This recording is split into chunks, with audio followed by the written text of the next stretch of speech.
Bien, hermanos, hoy vamos a compartir el tema el purgatorio. Es un tema conflictivo también dentro de la iglesia, porque las iglesias separadas también nos atacan con este tema del purgatorio. Pero, ¿qué es el purgatorio? El purgatorio, más que un lugar físico, es un estado de vida temporal para la persona que muere en gracia de Dios, pero imperfectamente purificada. El purgatorio es ese lugar donde, mediante el sufrimiento, es purificada la persona para disfrutar plenamente de la presencia de Dios. Bueno, he dicho la persona, no, el alma. El alma es purificada para disfrutar plenamente de la presencia de Dios. Es el alma de una persona salvada que vive en el amor de Dios y la salvación, pero no de manera plena. La iglesia está en camino al reino. Es santa porque tiene el Espíritu Santo.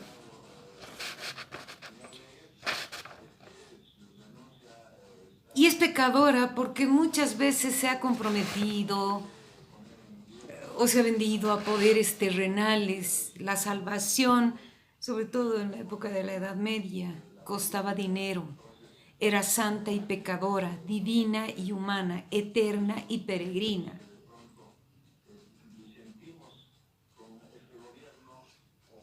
El tema del purgatorio fue uno de los puntos de división que originaron el protestantismo. Martín Lutero, un sacerdote agustino, encontró muchos males dentro de la iglesia, pero su error fue separarse en lugar de corregirlos. Pero es que también era una época muy difícil porque la Inquisición estaba en su punto más alto y empezaron a perseguir a Lutero. Entonces él tuvo que irse a Alemania y refugiarse ahí. Bueno, pero ese es otro punto. Martín Lutero, respecto al purgatorio, decía: si admitimos el purgatorio, es que la salvación de Cristo falla. El admitir el purgatorio sería una negación al sacrificio suficiente de Cristo. Esa fue la idea que tomaron los protestantes acerca del purgatorio. La fe en la que Jesús y los apóstoles fueron criados estaba basado en el conocimiento de los libros que estaban incluidos en la traducción de la Septuaginta. Ya vimos que era la Septuaginta. Y en esa traducción estaban incluidos los 7 libros deuterocanónicos, entre los cuales estaban los 2 libros de Macabeos. Macabeos 1, Macabeos 2. Y en esos libros de Macabeos se enseña a hacer oración por los muertos. ¿Qué objeto tendría una oración por los muertos si no existiría la esperanza de que por nuestras oraciones pudieran ellos alcanzar la vida plena en la eternidad? ¿Verdad? Entonces, esos 2 libros, sobre todo el segundo, nos enseñan cómo debemos orar por los muertos para ayudarlos en su tránsito. Ahora, vamos a leer un poquito lo que dice Mateo en el capítulo 12, versículo 32. Jesús dice: aquel que diga una palabra contra el Hijo del Hombre se le perdonará, pero al que le diga contra el Espíritu Santo no se le perdonará ni en este mundo ni en el otro. Eso es interesante. Ya sabemos que el pecado contra el Espíritu Santo, o la blasfemia, como dice en esta traducción, contra el Espíritu Santo, es el decir que las obras de Dios son hechas por el enemigo. Y eso está muy claro en el mismo capítulo 12 del Evangelio de Mateo. Es el mismo Jesús el que explica cuál es el pecado contra el Espíritu Santo, ¿no? Pero lo interesante en esta cita es que dice, no se les perdonará ni en este mundo ni en el otro. ¿Cuál es ese otro mundo? Esa frase de Jesús nos indica que hay un lugar donde se puede ser perdonado. Todavía se puede ser perdonado después de la muerte. Ya que con mancha no podemos entrar al cielo. Y en Apocalipsis 21, 27 dice, nada manchado entrará en ella. Se está refiriendo a la Jerusalén celestial. O también en Mateo 5, 25 al 26, que dice, ponte enseguida a buenas con tu adversario mientras vas con él por el camino. No sea que tu adversario te entregue al juez y el juez al guardia y te metan en la cárcel. Yo te aseguro que de allí no saldrás, escuchen bien, hasta que hayas pagado el último céntimo. Y si del infierno no se puede salir, como vemos en Lucas 16, 26, cuando habla del rico Pulón y el mendigo Lázaro, entonces debe haber un lugar intermedio donde pagar esa deuda. Otra cita, Pablo. Pablo en la segunda carta a Timoteo en el capítulo 1 se refiere a Onesíforo y pide que el Señor tenga misericordia de él aquel día. Eso nos hace ver que Pablo creía que Onesíforo estaba en algún lugar esperando alcanzar el perdón.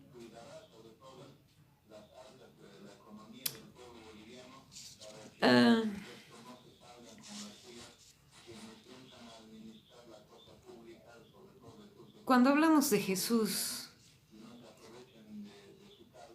y rezamos el credo, decimos, descendió a los infiernos. ¿A qué fue?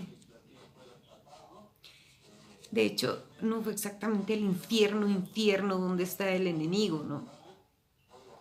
Fue a predicar a las almas que necesitaban conocer la palabra del Señor. Fue a predicar a esas almas que no habían recibido el perdón de Dios. Fue a predicarlas para que se pudieran convertir y así también poder acceder a la vida eterna.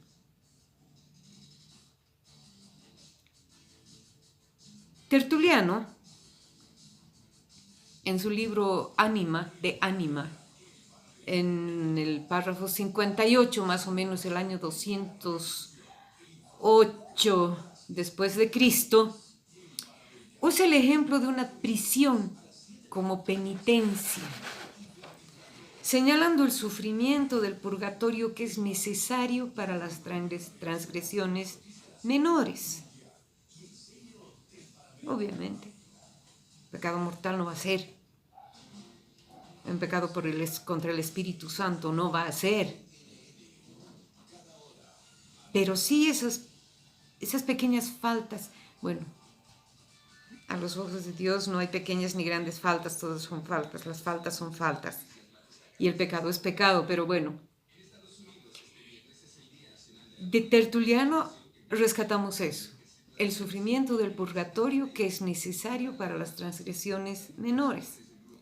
La tradición, y hemos visto de nuestros padres apostólicos, los primeros padres de la iglesia también, la tradición menciona que el purgatorio es un lugar en el que Dios nos da una oportunidad porque nos ama. Esa es una enseñanza pastoral.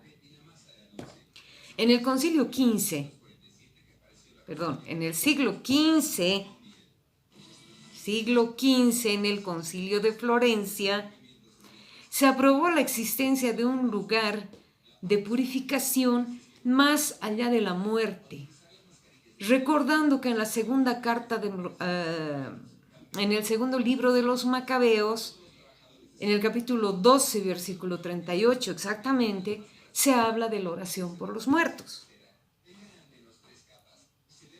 Y el Catecismo de la Iglesia Católica dice respecto al purgatorio. Vamos a leerlo.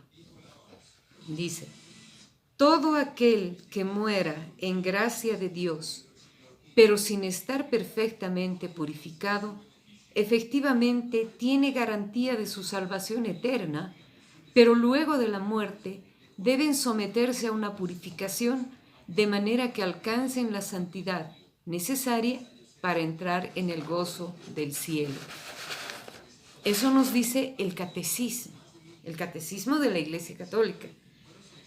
Y el compendio del Catecismo de la Iglesia Católica dice: el purgatorio es el estado de los que mueren en amistad con Dios, pero aunque están seguros de su salvación eterna, necesitan aún de purificación para entrar en la eterna bienaventuranza.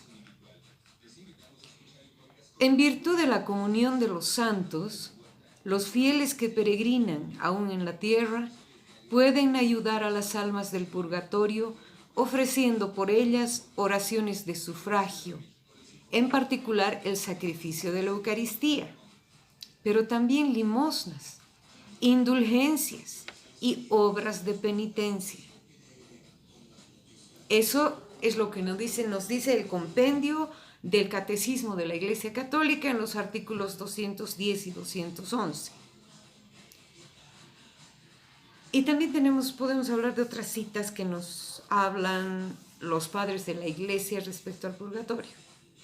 Tertuliano, el año 211, que ya comentamos de él, que nos dice: nosotros ofrecemos sacrificios por los muertos. Y Lactancio, Lactancio, en el año 307, también de nuestra era, dice: el justo cuyos pecados permanecieron será traído por el fuego de la purificación. Eso es lo que podemos decir respecto al purgatorio. Entonces, para nosotros los católicos, muy aparte de lo que puedan decirnos las otras iglesias, de los ataques que podamos recibir respecto a este tema, para nosotros es muy importante la oración por los muertos, porque sabemos que por esa oración sus almas pueden ser rescatadas por el Señor. Si alguna persona que conocemos, familiar, amigo, pensamos que puede haber muerto, no en total gracia del Señor, podemos por esa persona, ofrecer sacrificios, ofrecer penitencias, pero sobre todo ofrecer al Señor oraciones, pidiendo perdón por ellos, y sobre todo ofrecer misas en las que vamos a encomendar esas almas. También es importante acordarse siempre en las oraciones que tengamos por las almas que están en el purgatorio, no solamente acordarnos de los nuestros, de nuestros amigos, de nuestros parientes, por quienes sí pedimos, estoy segura que siempre pedimos por ellos, pero también tenemos que acordarnos de aquellas personas por las que nadie ora, aquellas personas que en las misas se las pone como por las almas olvidadas. También ellas merecen y necesitan el hecho de que el Señor las rescate en su misericordia por su perdón. Oremos siempre, hermanos, por todos aquellos que nos rodean, por todos aquellos que se nos han ido, parientes, amigos, y por las almas olvidadas. Que Dios en su misericordia, en el nombre de Jesús, las perdone para llevarlas a su reino. Amén. Bien, hermanos, como tema 9 de esta preparación para el estudio bíblico, vamos a tener como tema hoy el pluralismo bíblico. El pluralismo bíblico se debe principalmente a la ideología de las comunidades a las que iba dirigido el mensaje o el relato histórico, así como también a las variaciones lingüísticas y el criterio de cada autor. Esto tanto en el Nuevo Testamento como en el Antiguo Testamento. Como curiosidad, puedo decirles que estos términos de Antiguo y Nuevo Testamento fueron creados por Pablo, y eso lo vemos en la segunda carta de Pablo a los Corintios, en el capítulo 3, versículo 14. Todos los libros en la Biblia son una experiencia de fe. Es una experiencia profunda del pueblo con Dios. Y la Biblia solo quiere enseñarnos fe. Y la fe empieza en un momento histórico. El Antiguo Testamento se escribió aproximadamente en 900 años, desde el año 1000 hasta el año 100 antes de Cristo. Y a este término debemos añadir unos 800 años de tradición oral desde Abraham, que eso forma unos 1800 años antes de Cristo para la construcción del Antiguo Testamento. El Antiguo Testamento es complejo porque está escrito en libros, está compuesto por libros de diferentes géneros, está escrito en múltiples géneros literarios y en diferentes épocas del pueblo hebreo. Para los géneros literarios ya hemos visto en los primeros temas cuáles eran. Ahora, la mayoría de los libros del Antiguo Testamento, especialmente lo que vemos en el Pentateuco, vamos a encontrar 4 tradiciones que son fundamentales. En el tema 5 ya habíamos visto parcialmente cuáles eran esas tradiciones. La tradición yavista, que corresponde al año 950 aproximadamente antes de Cristo, fue escrita para el pueblo, el reino de Judá, y es la más antigua de todas las tradiciones. Y usa el término Yahvé, YHVH, el tetragrama, que fue dado por Dios a Moisés cuando éste le preguntó cuál era su nombre, qué le diría al pueblo cuando le preguntaran quién le dijo, quién le dio las leyes.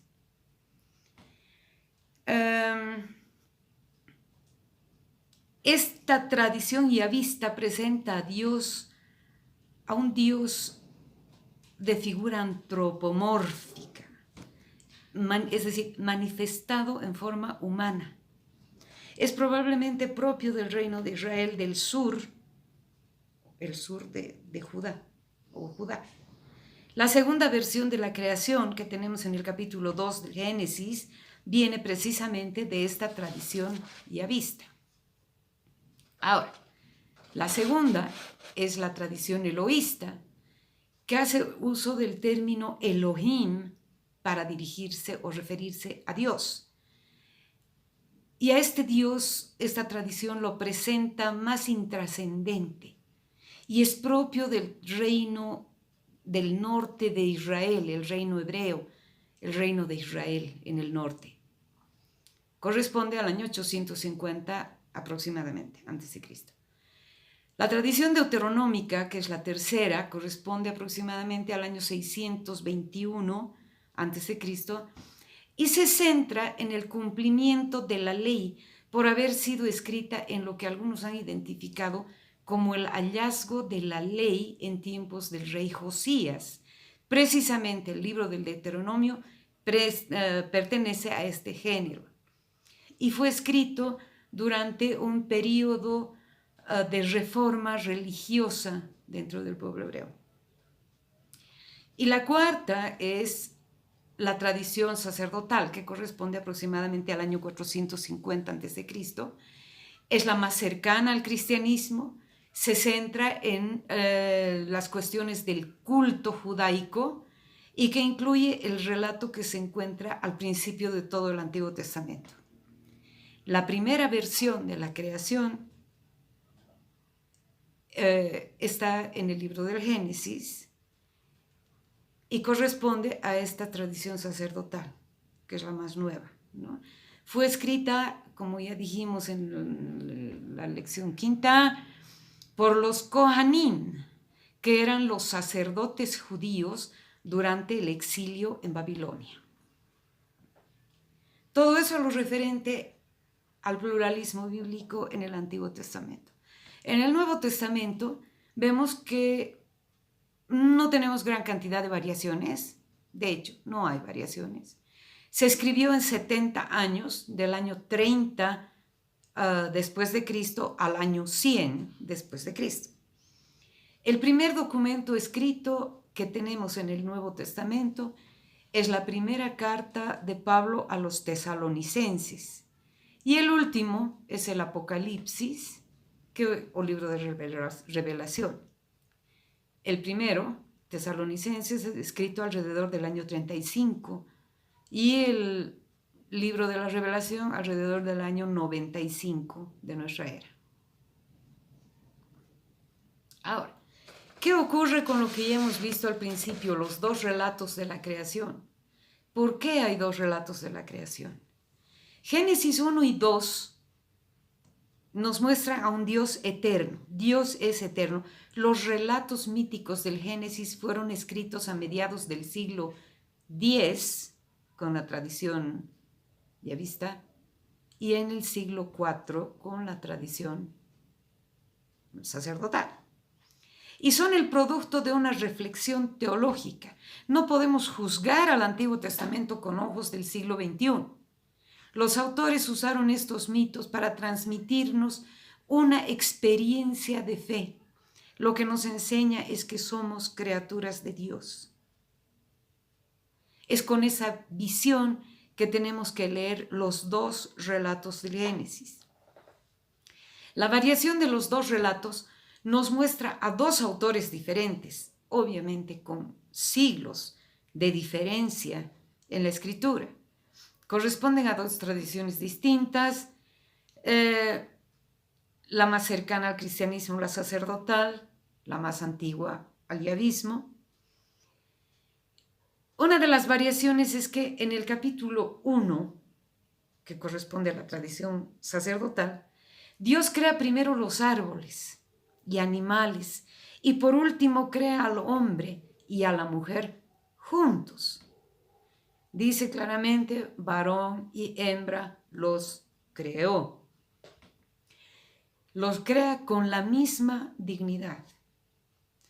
Mientras que en el capítulo 2, que es la tradición más antigua, la ya vista, Dios crea primero al hombre, luego crea las plantas, los animales, y al final Dios dice, no es bueno que el hombre esté solo, y crea a la mujer de una costilla del hombre. La costilla de Adán. Son dos relatos diferentes, uno más teológico, otro más mítico, el primero más de acuerdo a la ciencia de su tiempo y se escribió en el siglo IV a.C.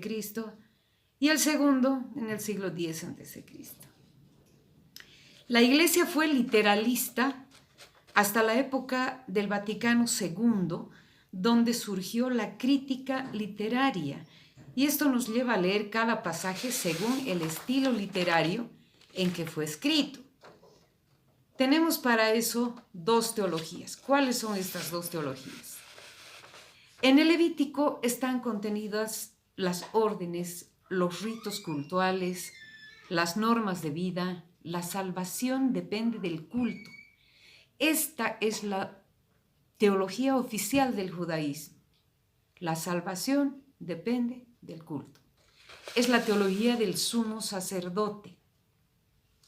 Pero luego surge otra teología, la del profetismo, que empieza en Isaías 1, del 10 al 17, y que nos muestra una nueva forma de buscar la salvación sin evitar las leyes del Levítico, pero con otra visión, con un cambio de actitud frente a los que nos rodean.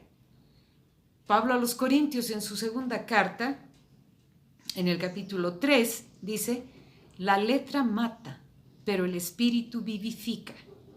Y se refiere precisamente a lo manifestado por Isaías. Perdón. En Oseas 6 dice Dios: yo quiero amor y no sacrificios. La ley de Jesús es la ley de la misericordia y el amor. Y así debemos dar cumplimiento primero a la del profetismo y luego a la del Levítico. No sé si estoy siendo clara con eso.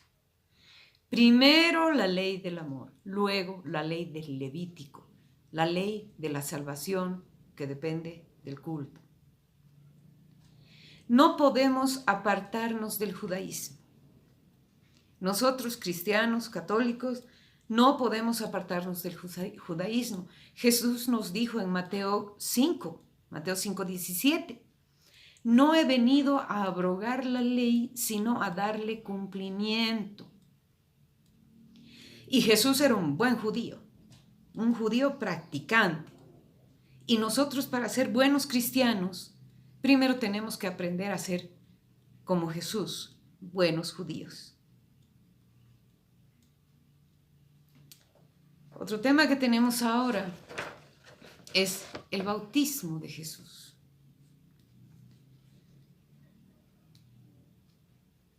En el Evangelio de Marcos, en el capítulo 1, el Evangelio de Marcos, que fue escrito para los griegos, después de su bautismo, la visión y audición de la manifestación de Dios es solo para Jesús. Dios le dice: tú eres mi Hijo amado en quien me complazco.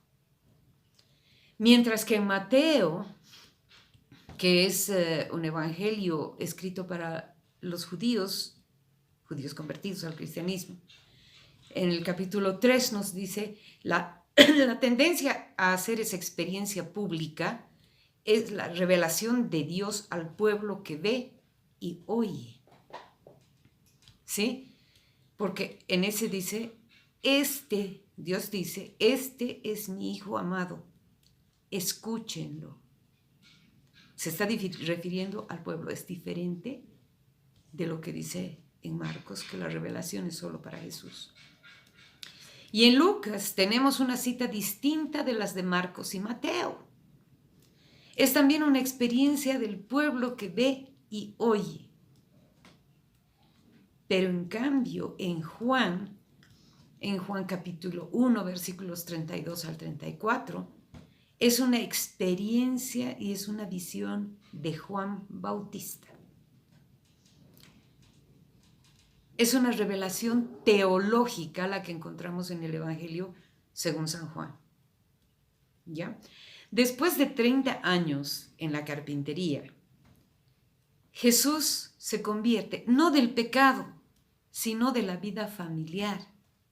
En esos 30 años supuestamente meditaba sobre cuál era su misión en cuanto al plan de Dios, y luego va a Juan y se bautiza y tiene una experiencia tan grande que ya no vuelve a los suyos, ni a la carpintería, sino que sale a hablar en las calles diciendo: conviértanse, el reino de Dios está cerca. Nos transmite su experiencia de amor. Eso es evangelizar. Lo que los 4 autores en los 4 evangelios nos quieren enseñar es que Jesús es el portador del Espíritu Santo, es que Jesús es Dios, que Jesús es el Hijo de Dios, Dios hecho hombre entre nosotros. En los 4 pasajes ya hay una leve visión de la Trinidad, aunque en ninguno de los evangelios se habla directamente de la Trinidad, en ninguno. Otro punto que nos va a ayudar a comprender el pluralismo bíblico es el tema de la curación de la hija de una cananea en Mateo 15. La cananea, una mujer pagana, es una representación de nosotros mismos. La respuesta de Jesús a su pedido es un silencio. Luego Jesús remarca que la salvación es solo para los judíos. Pero la mujer insiste hasta conseguir que su deseo le sea concedido, hasta arrancar un milagro de Jesús.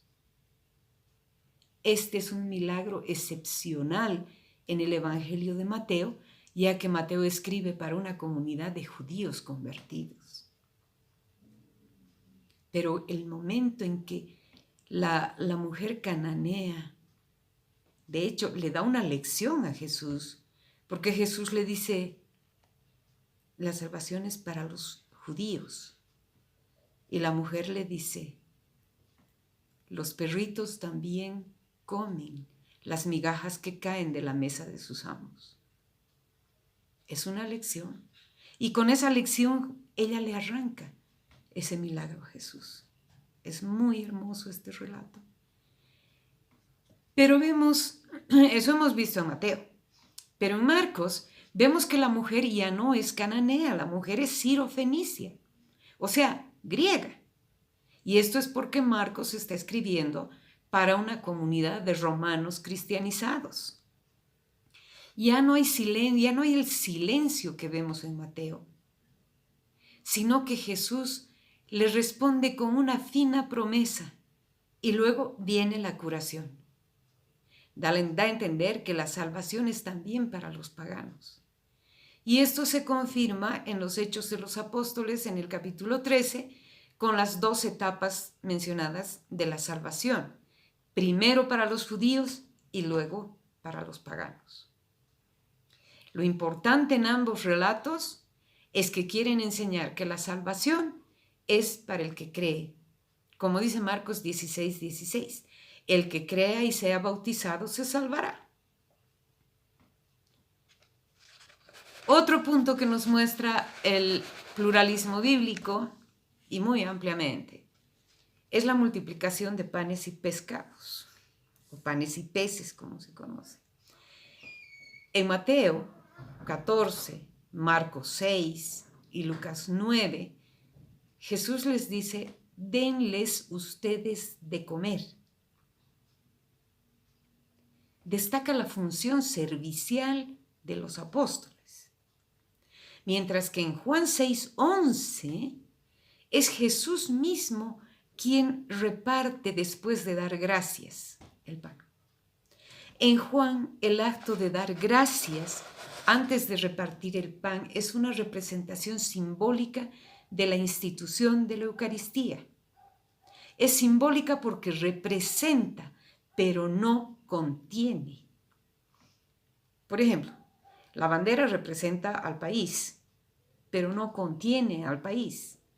Lo mismo, la multiplicación de los panes, o en el caso de Maús, el repartir la comida después de dar gracias, es una simbología de la Eucaristía. Representa eso, pero no lo contiene. No confundamos esos términos. En cambio, la hostia, el pan consagrado, es un signo, es un sacramento, contiene lo que significa.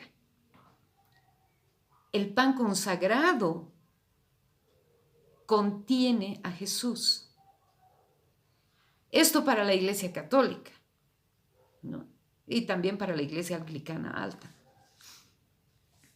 Las iglesias protestantes celebran su Cena del Señor, tienen su consagración del pan, pero no aceptan la transubstanciación, que es lo importante para nosotros. Esa transubstanciación es el momento en que cuando el sacerdote pone las manos y hace la oración sobre el pan y el vino, ese pan se convierte en verdadero cuerpo de Cristo y esa sangre se convierte en verdadera sangre de Cristo. Y así tenemos en el pan y el vino el cuerpo mismo de Cristo.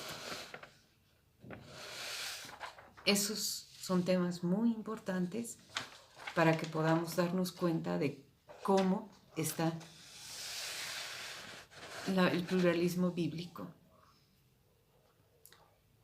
También podemos hablar un poco del Padre Nuestro, porque tenemos dos versiones del Padre Nuestro. El Padre Nuestro lo vamos a tocar en un tema aparte, en una clase aparte, para explicar qué es el Padre Nuestro, ¿ya? Pero ahora podemos decir esto. No podemos decir el Padre Nuestro si no actuamos cada día como hijos de Dios, ni como hermanos entre nosotros. Decir el Padre Nuestro es decir la oración que nos compromete. Todos somos hermanos, así como todos somos hijos de Dios. No decimos Padre mío, decimos Padre nuestro, Padre de todos, no Padre de uno solo. Y cada uno tendría su Padre propio, si diría Padre mío. Tampoco podemos decir que estás en los cielos, si es que solo o principalmente pensamos en cosas terrenas. El Padre Nuestro es para los que creen en el cielo. Si queremos el cielo aquí en la tierra, resultaríamos siendo marxistas. No podemos decir santificado sea tu nombre si no estamos dispuestos a santificarlo en nuestras vidas, a tener un cambio radical en nosotros mismos para poder permitir que el nombre de Jesús, que el nombre de Dios en su Trinidad sea santificado en nuestras vidas. Tampoco podemos decir que venga tu reino si no lo hacemos posible. La condición es trabajar por el reino de Dios, si no seríamos una secta esotérica. Sí, que es solo una cosa muy cerrada que solo conocen los ancianos. Eso es el término esotérico, que viene del griego esotéricos. El hombre es el que puede hacer que el reino de Dios crezca. Si por el contrario le ponemos trabas, nos convertimos en portadores del enemigo, no en portadores de Dios. Tenemos que hacer y trabajar porque el reino de Dios crezca en nuestra familia, en nuestras comunidades. Esa es nuestra misión. Tampoco podemos decir, hágase tu voluntad, si no estamos dispuestos a aceptar la voluntad de Dios en nuestras vidas. Muchas veces la voluntad de Dios para nosotros es dolorosa. Solo queremos ver nosotros al Dios triunfalista, al Dios que puede deshacer y hacer las cosas a nuestra voluntad, no a su voluntad, a nuestra voluntad. Y eso no es correcto. Jesús nos dice, el que quiera venir en pos de mí, tome su cruz y sígame. Tenemos que aprender a aceptar la voluntad de Dios y a dejar que en nuestras vidas se haga la voluntad de Dios. No querer tener ese Dios al que nosotros podemos ordenarle, ese Dios que tiene que hacer las cosas como yo quiero. No, ese no es el Dios que vamos a predicar. Jesús en su pasión acepta la voluntad dolorosa que Dios le impone. Tampoco podemos decir, danos hoy nuestro pan. Si todos los días pedimos pan para nosotros y no somos capaces de procurar el pan para la gente que nos rodea, sin vivienda, sin cultura, sin comida, sin fe, debemos dar al que no tiene, tanto el pan para el cuerpo como el pan que es Jesús mismo, la palabra. Tenemos que ser reales en eso. Adiós al egoísmo, adiós en el yo solo. No podemos ser así. Veamos en lo que tenemos en nuestras casas. Lo que no usas, lo que ya no te sirve, ya no te pertenece. Pertenece a los demás. Estás robando a tu hermano si es que eres acaparador de cosas y no eres capaz de tener misericordia como tiene Dios para dar y alimentar y cubrir a los que te rodean. No podemos decir, perdona nuestras deudas o perdona nuestros pecados si no estamos dispuestos a perdonar.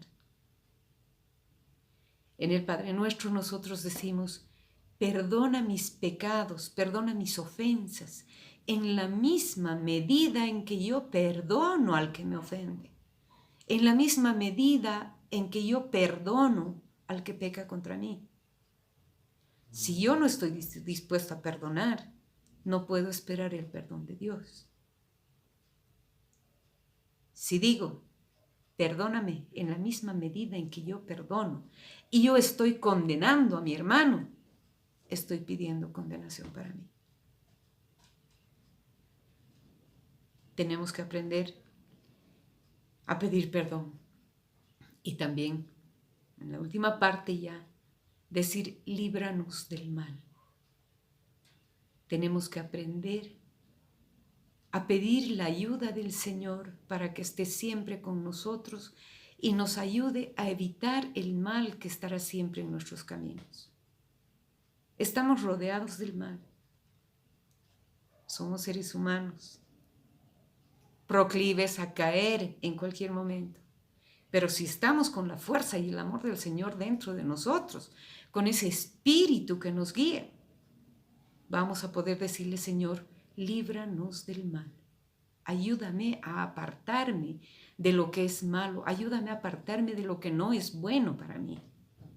Y solo de esa manera, cumpliendo con lo que hemos dicho, podemos decir, amén.